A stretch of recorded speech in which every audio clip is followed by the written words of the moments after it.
Secretary Clinton, yes? Is that okay? Good. I want you to be very happy. It's very important to me. Why are you just thinking about these solutions right now? For 30 years you've been doing it, and now you're just starting to think of solutions. Well, actually, I will bring back jobs. Quite a bit. Yeah, for 30 years. I have, well, not quite that long.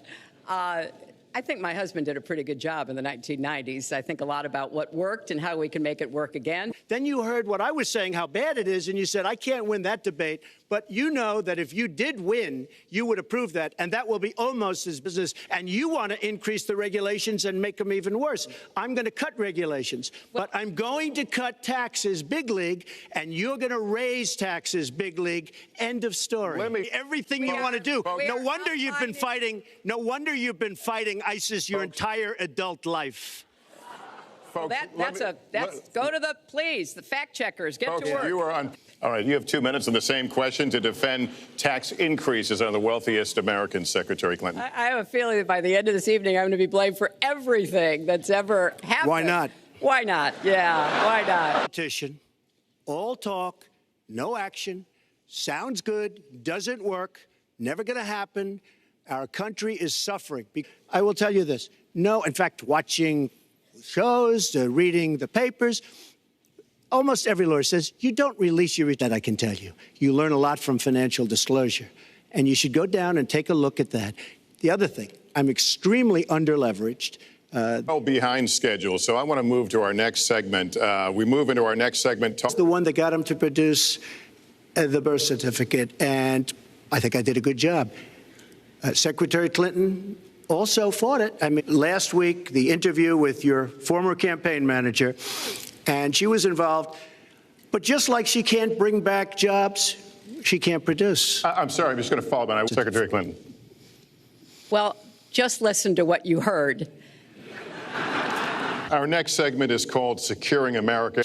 And you're going to stop them? I don't think so. Mr. Trump, a lot of these are judgment questions. Why is your judgment better than... And that was before the war started.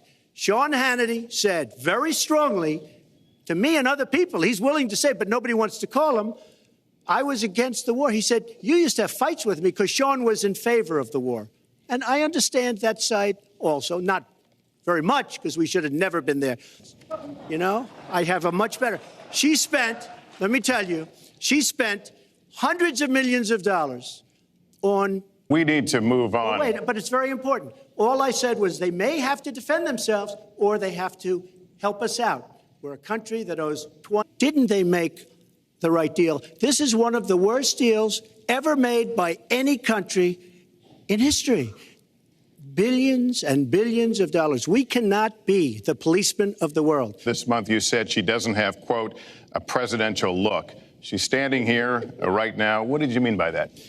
She doesn't have the look. She doesn't have the stamina. I said she doesn't have the stamina. And I don't believe she does have the stamina. To be president of this country, you need tremendous stamina. Let me tell you. Hillary has experience, but it's bad experience. We have made so many bad deals during the last... So she's got... We're at the final question. One thing, Lester, is, you know, he tried to switch from looks to stamina. But this is a man who has called women pigs, slobs, and dogs. She does not have... Secretary Clinton. Wait. The AFL-CIO the other day, behind the blue screen, I don't know who you were talking to, Secretary Clinton, but you were totally out of control. I said, there's a person with a temperament that's got a problem. Secretary Clinton. Woo, okay.